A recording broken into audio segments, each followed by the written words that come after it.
Welcome to the Boring Podcast. Tonight we'll calmly talk through something that happened, perhaps, or didn't. If this helps you drift off, we've done our job. Feel free to do nothing at all. Yes, welcome. We're here, existing in this space, and we thought we'd discuss something quite mundane, something you might encounter in your daily life if you happen to encounter it, or not. No pressure either way. It's just there. Like a receipt, bills, or several receipts. And how one might, if one were so inclined, sort them. By date, perhaps. Receipts. Yes, those little slips of paper, or sometimes digital versions, on your phone or in your email inbox. They accumulate, don't they? Little by little, day by day, they gather in pockets, wallets, purses, drawers. Just existing. And sometimes, one might feel the need, or not feel the need, to sort them. It's a choice, really, a choice one can make. Or not make. We're not here to judge. Sorting. It's a process. A series of actions undertaken to arrange things in a particular order. Alphabetical, numerical, chronological. So many ways to sort. We could talk about sorting socks, but we won't. Tonight we'll focus on receipts and the various, or not so various, methods of sorting them by date. Because dates are important, sometimes. Or not. It depends, really. On the context. Dates. Days, weeks, months, years. Little markers of time passing. A receipt might have a date on it, somewhere, usually near the top or bottom, printed in small, sometimes faded ink. A record of a transaction. A purchase. An exchange of goods or services for currency. And these dates, well, they can be used to sort if you want to. No pressure, of course. It's entirely up to you. One method, a very simple method, is to arrange the receipts in chronological order. Oldest to newest, or newest to oldest. It's your choice, really. You take a receipt, look at the date, and then place it in the appropriate position relative to the other receipts. A slow, methodical process. Some might find it tedious. Others might find a strange sense of calm in the repetition. We're not here to judge. Just to describe, in excruciating detail. Another method, equally valid, or perhaps not, involves using some sort of external aid. A folder, perhaps. Or a box with dividers. Each divider labeled with a month, or a year, or even a specific date. Then, you simply place each receipt into the corresponding section. This method can be more efficient, or less efficient, depending on the volume of receipts, and your level of organizational enthusiasm. Let's just say enthusiasm. And then there's the digital realm. Receipts emailed to you, stored in apps, or photographed and saved on your phone. These can often be sorted automatically by date. A click of a button, a tap on the screen. The computer does the work for you. So efficient, so impersonal. Is it better? Is it worse? We don't know. We just observe. And describe, slowly. Of course, you can also choose not to sort your receipts at all. Just let them be. Let them exist in their natural, unsorted state. A chaotic jumble of paper. A digital mess. It's a valid choice. Truly. We're not here to tell you what to do. We're just here, talking about receipts. And dates. And sorting. Or not sorting. Less than / person one greater than. Less than person one greater than. So we were discussing sorting receipts. And one way, a very common way, perhaps the most common way, is by date. Now, dates are interesting things. They're these little markers of time, these tiny labels we put on moments, on experiences, on transactions. And when it comes to receipts, those little slips of paper, those records of purchases, well, the date is quite crucial, wouldn't you say? It tells you when you bought that loaf of bread, that carton of milk, that, well, whatever it is you bought. It's a way to organize, a way to categorize, a way to make sense of all those little pieces of paper. And we all have so many of them, don't we? So many little pieces of paper. Sorting by date. Yes, that's a good starting point. Yes, dates are indeed important when it comes to organizing receipts. Think about a calendar, for instance. A calendar is a system, a structure, a framework for organizing time. Days, weeks, months, all laid out in a neat grid. And each day has a date, a specific designation within that framework. Now, when you apply this concept to receipts, you can create a similar structure, a similar framework for organizing your financial transactions. You can file them by day, by week, by month, even by year. It all depends on your preference, on how granular you want to be with your organization. Some people prefer a very detailed system, while others prefer a more general approach. It really is a matter of personal preference. A very good point about calendars. They come in so many forms, don't they? Wall calendars, desk calendars, those little pocket calendars, and digital calendars, of course, on our phones and computers. So many ways to keep track of time, to mark the passage of days, and each of those days, as you mentioned, has a date, a unique identifier.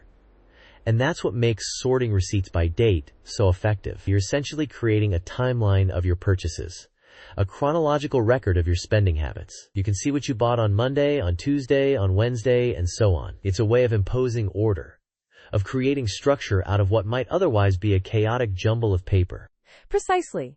It's about creating order, about transforming a chaotic collection of receipts into a structured, organized system. Imagine a shoebox, for example. A shoebox is often used to store things, to keep things safe.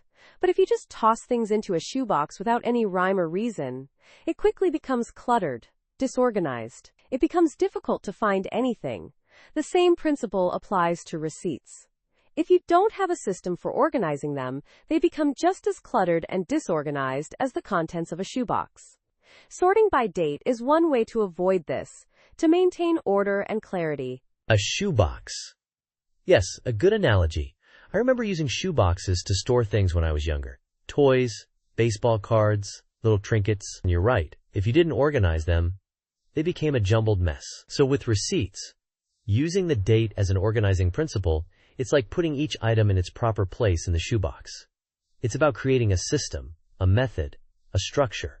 It's about taking something that could be chaotic and making it orderly. It's about transforming a pile of receipts into a manageable, accessible archive of your financial transactions.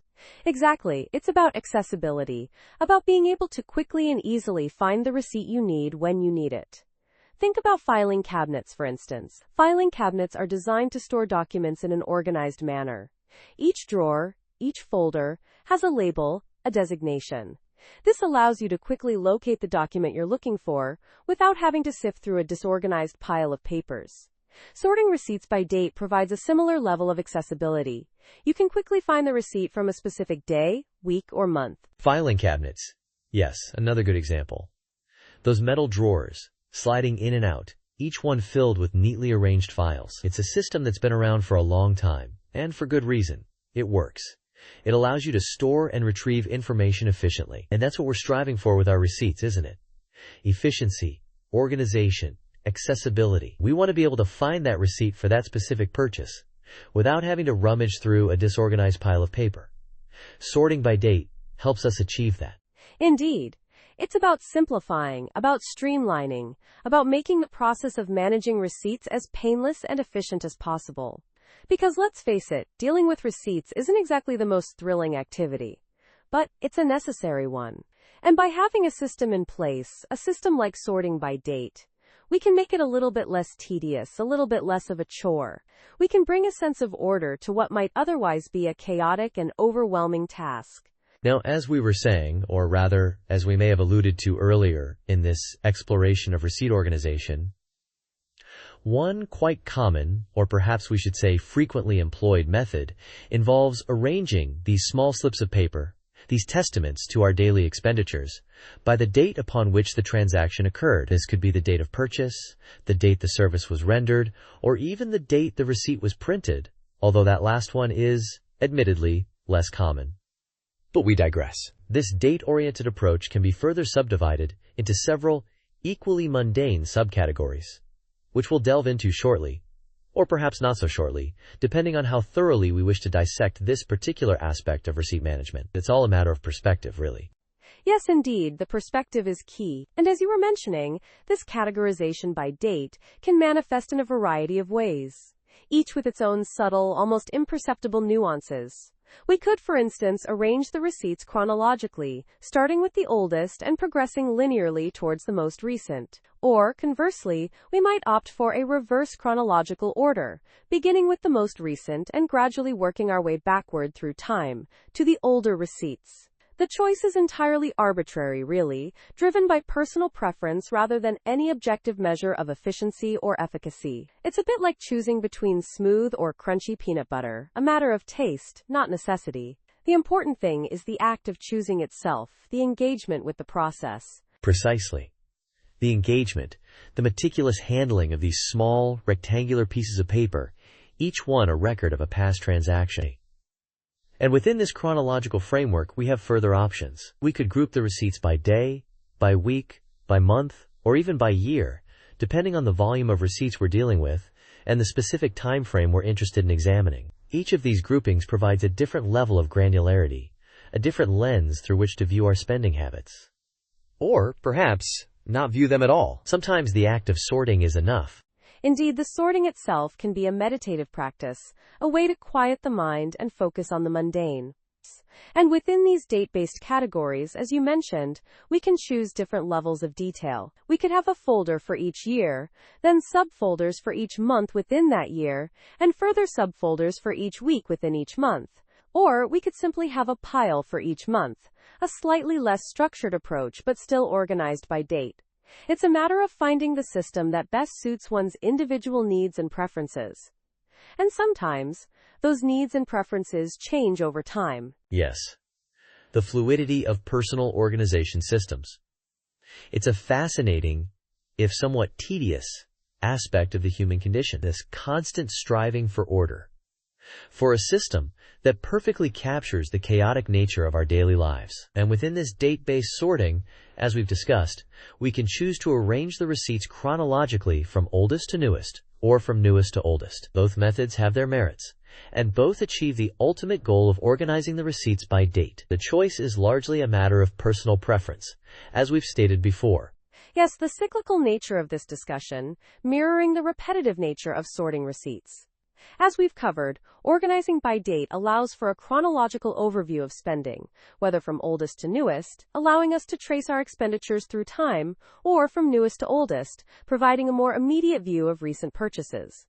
The key takeaway, as we've touched upon repeatedly, is the inherent flexibility within this seemingly rigid framework of date-based sorting. And within this flexibility, we find the space to personalize the system, to make it our own. Precisely. The personalization. Taking a system and subtly altering it to fit the contours of our own unique, yet ultimately rather unremarkable, lives. Within this framework of sorting by date, whether by year, month, week, or even day, as we've previously discussed, there's room for individual expression. We can choose to further subdivide these categories, or not.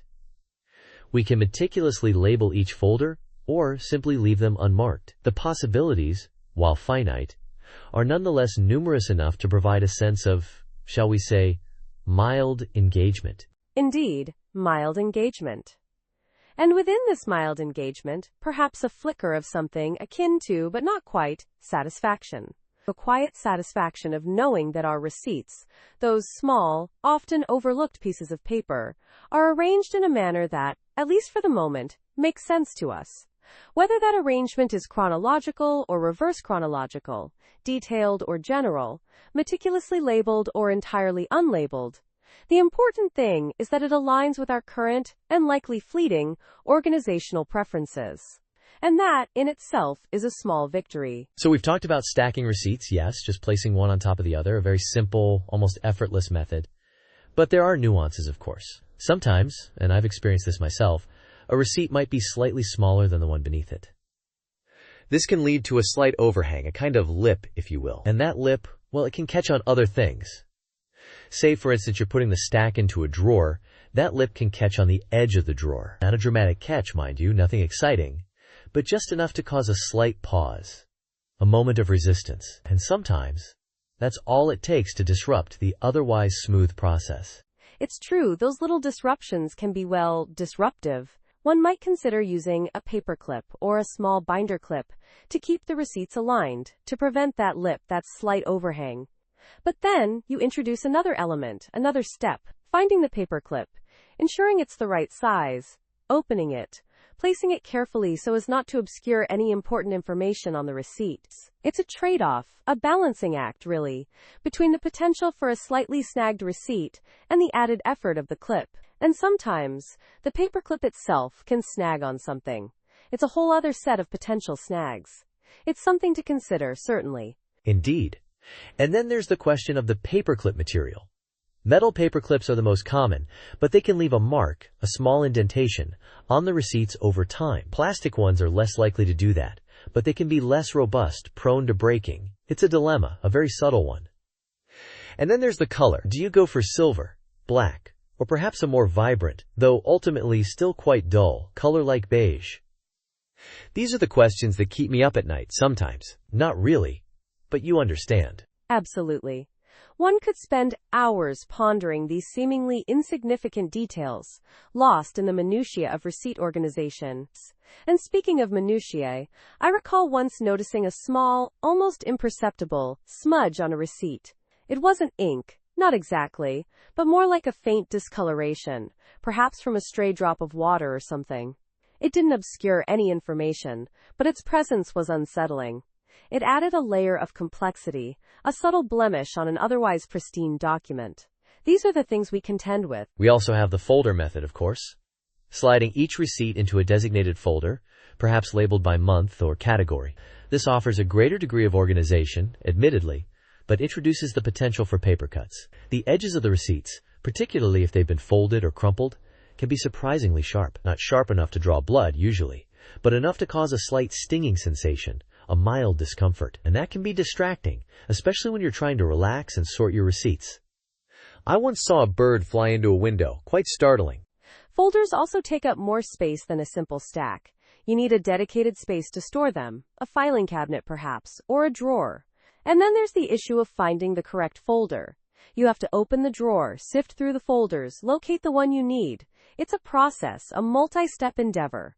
Not inherently complicated, of course, but it does require a certain level of engagement, a certain focus. Sometimes, I just stare at the ceiling fan, watching it spin round and round. It's quite mesmerizing. Mesmerizing, yes.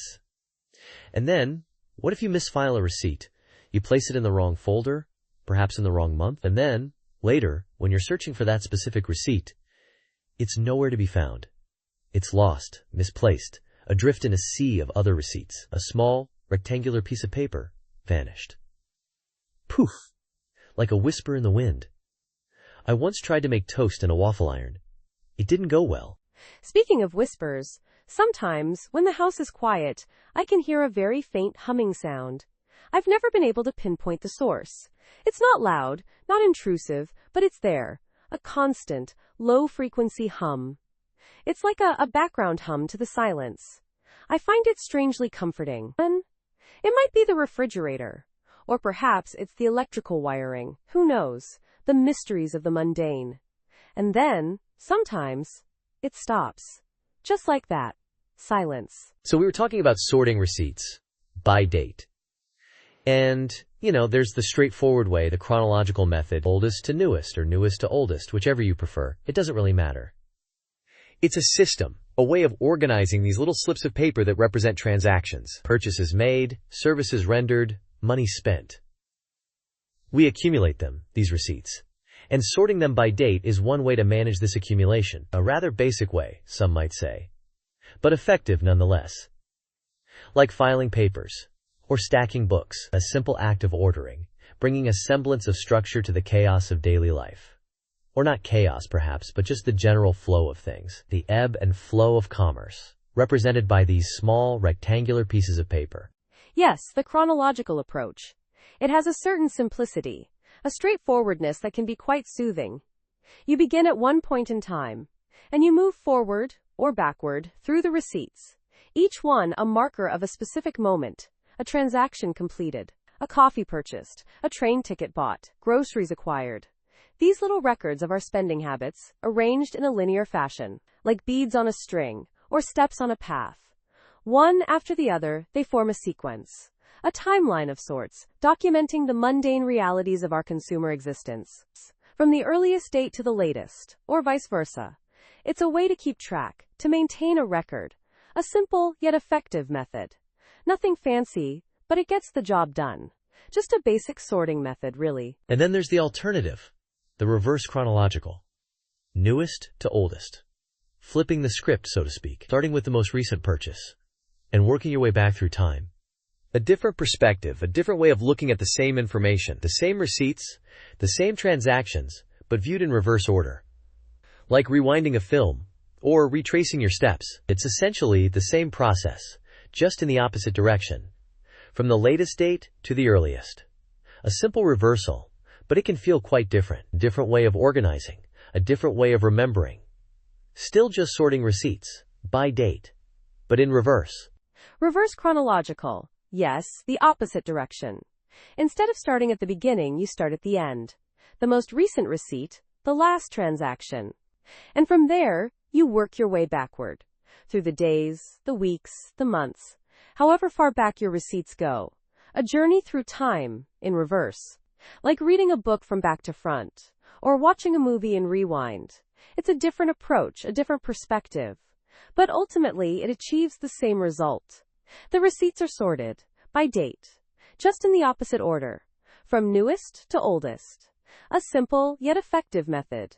Just like the chronological approach, but in reverse. So whether you choose oldest to newest or newest to oldest, you're still sorting by date. It's the common thread, the unifying principle.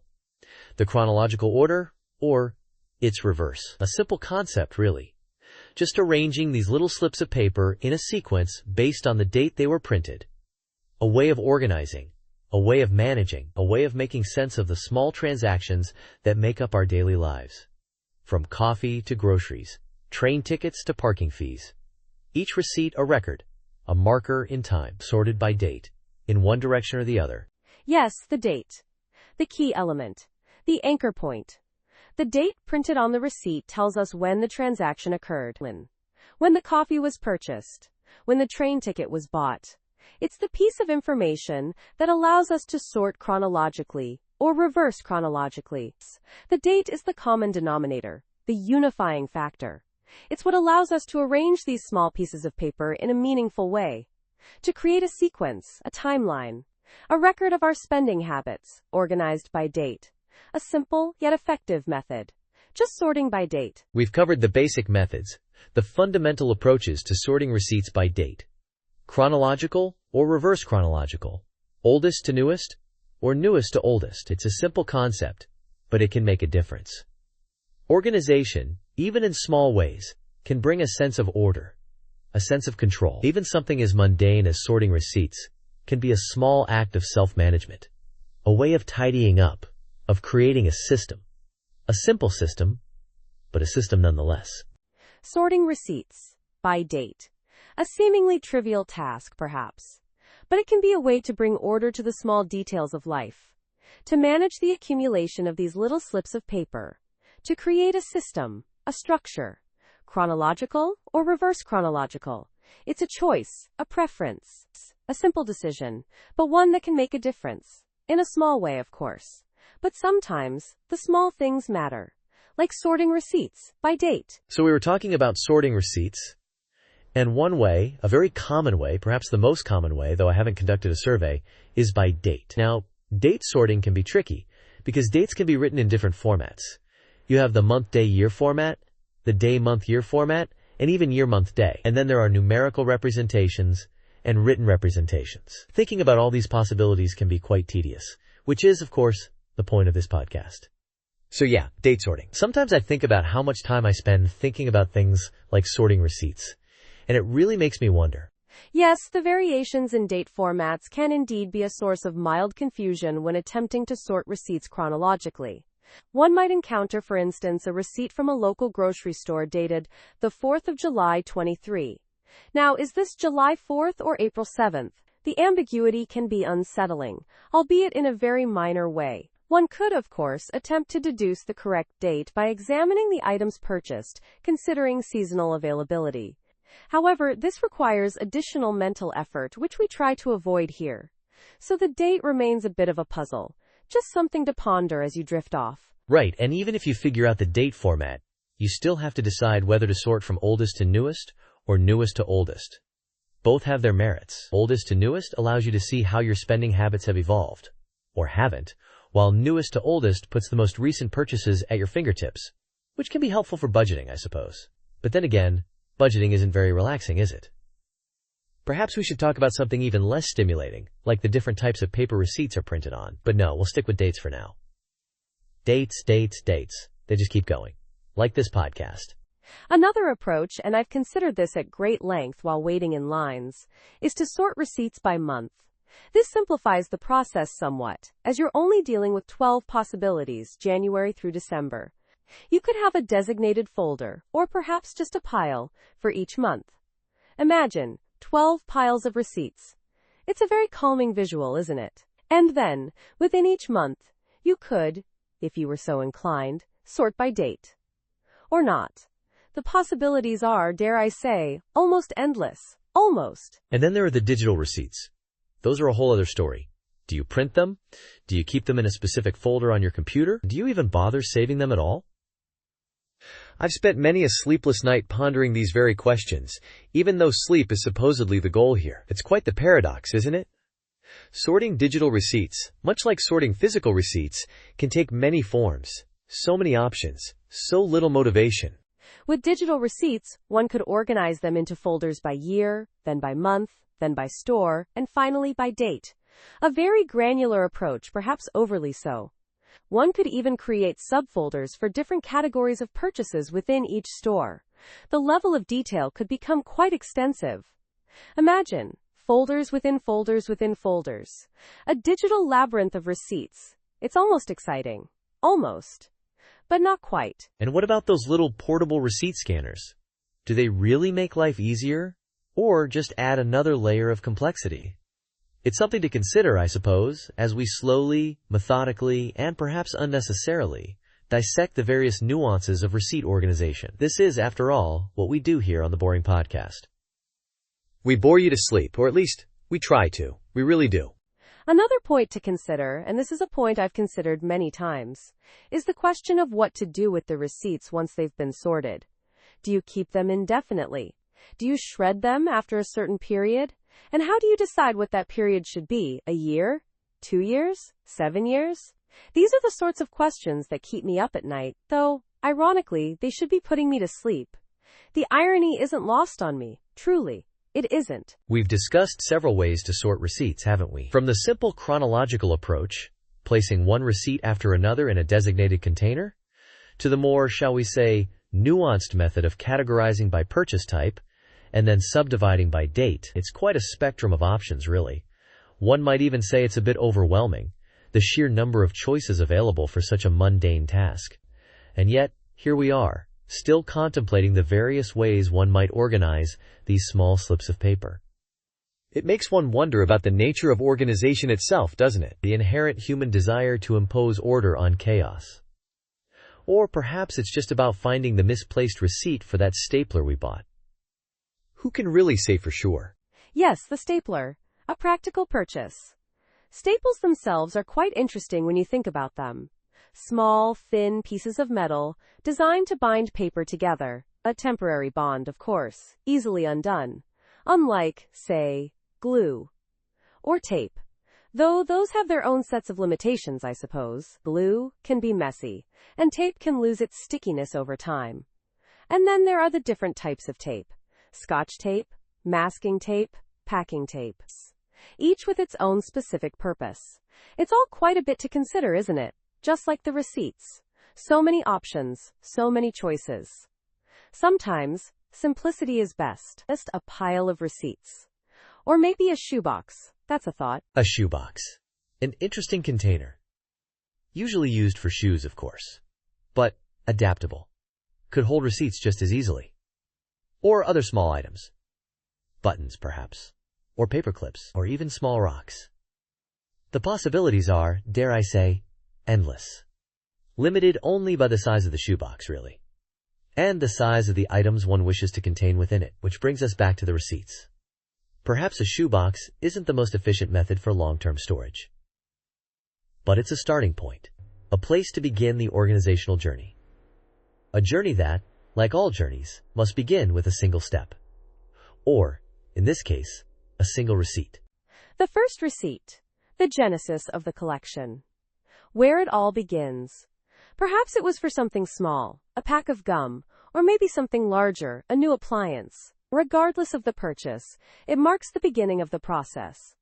The accumulation, the gradual filling of the shoebox, or the expanding accordion file, or the ever-growing digital folder. It all starts with that one small piece of paper. And then another, and another. Until, eventually, we're faced with the task of sorting, of imposing order on this small, paper-based chaos. A task that, as we've discussed, can be approached in a multitude of ways. A multitude of ways indeed.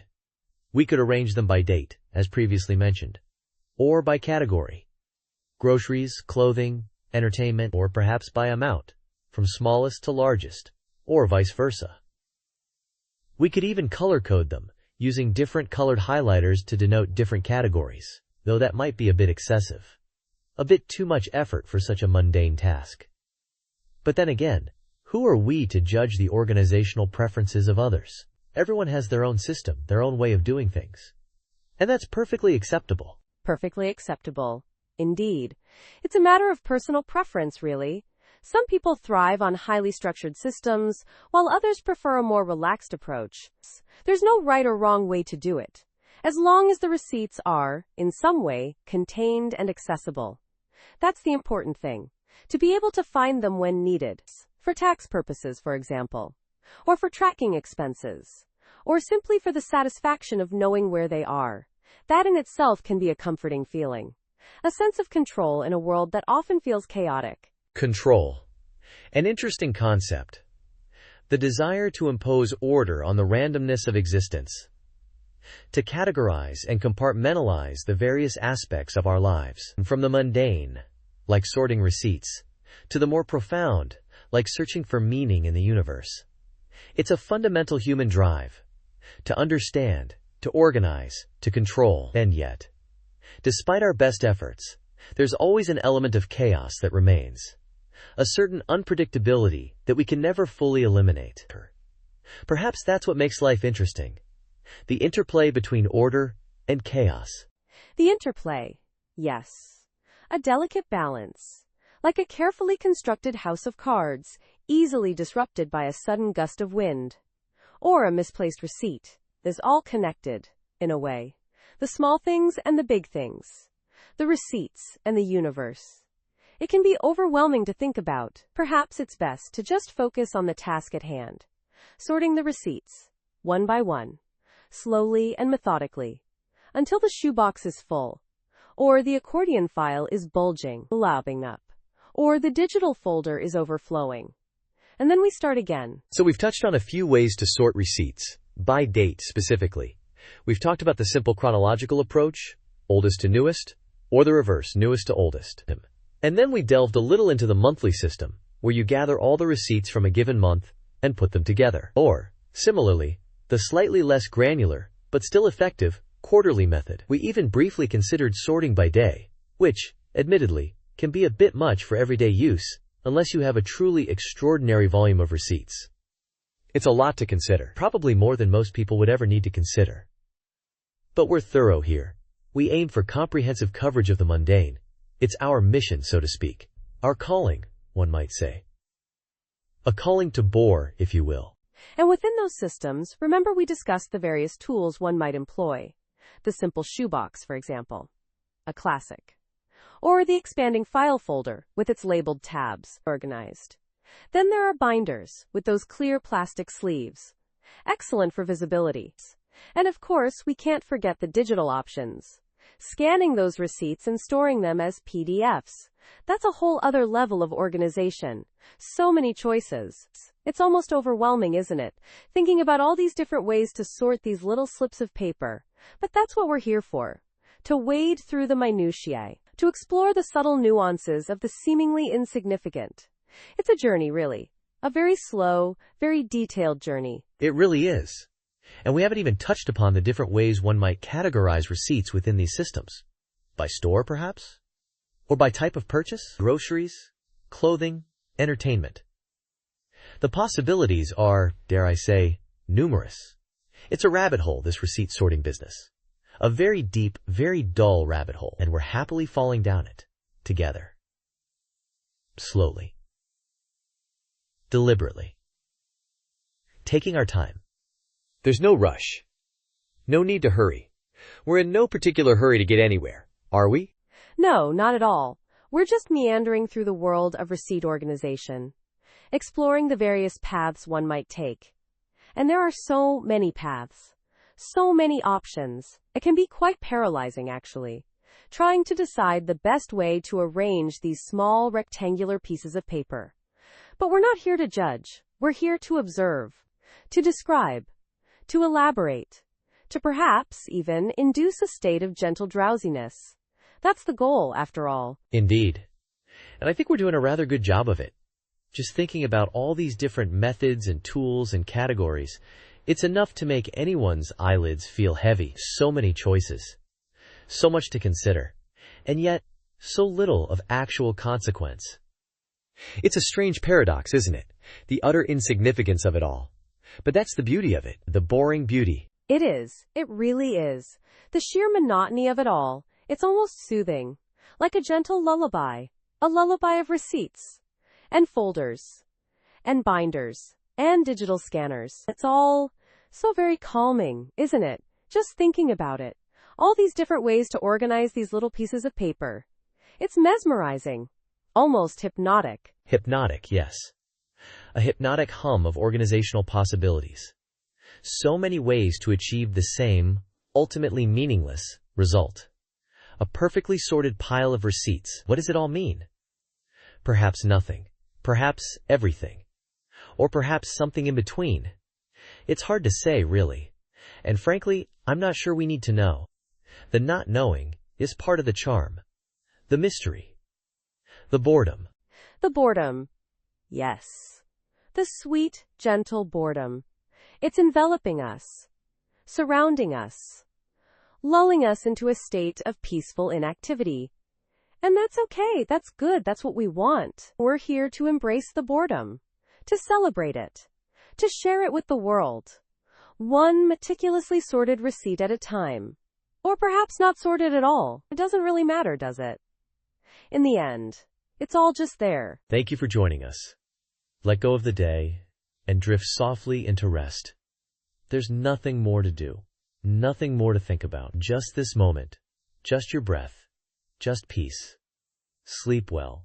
Good night, and sweet dreams.